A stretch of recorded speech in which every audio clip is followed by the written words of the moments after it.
Didn't he become an unlikely contributor to your Senate campaign? Yes. In fact, I should point out that while our relations were not buddy-buddy, in fact, except for a very few, he didn't have buddy-buddy relations with anybody. He was not that. He was not the gregarious type that Teddy Kennedy is, for example.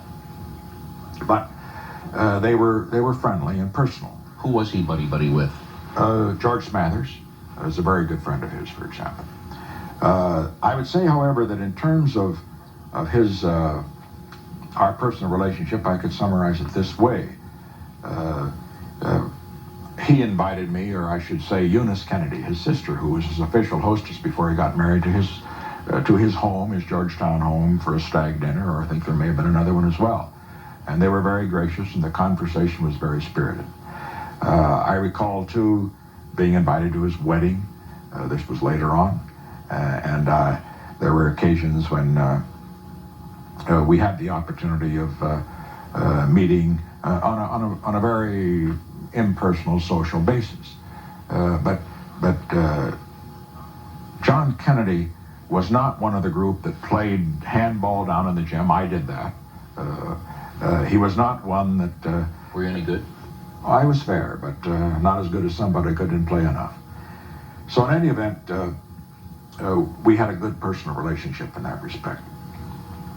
I remember, incidentally, to show you how things can change in terms of political affiliations and the rest, the first time that I met his father, Joe Kennedy, the legendary Joe Kennedy. It was in 1960.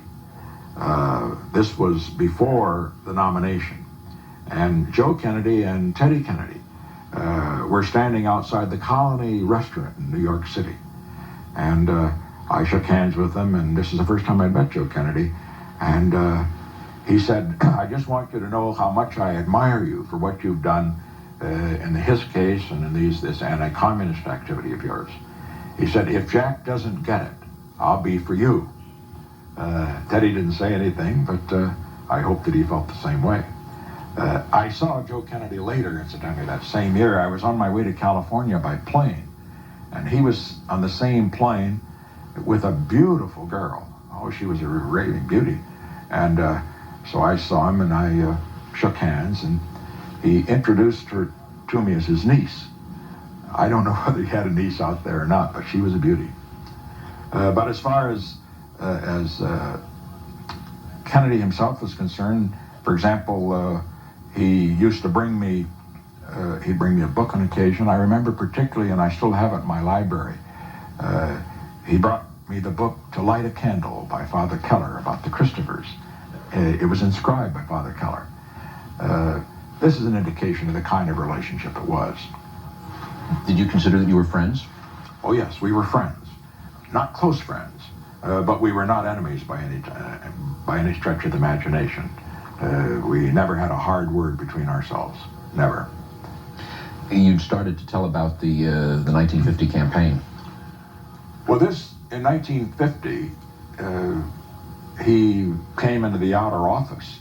My secretary buzzed and said, Congressman Kennedy is here. And so, of course, he came right in and he handed me an envelope. He said, I know you've got a tough campaign against Hagen Douglas, and the family'd like to contribute. So he handed it to me, and it was $1,000 in cash. Later on, I think it was quite embarrassing to him, and he wanted it made very clear that the contribution was from his father and not for him personally. But he was delivering it. There was no question that whose side he was on. And later on, after the election, when he was speaking at Harvard, he said that he was not unhappy about my defeating Hagen Douglas because he had not found her one that he liked to work with in the Congress of the United States.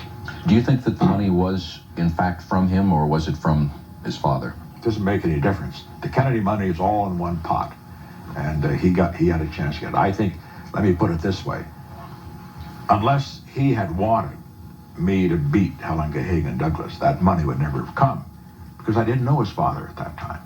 I'm sure what happened is that he told his father that, well, this is one of the coming lights here, and his father was anti-communist, and felt, because of what I'd done in his case, which was already under the belt at that point, that he'd like to be on that side. No, I don't think he was an errand boy for his father. The money may have come from his father, but he wanted it done too. There was no question about that. He was on my side in that campaign.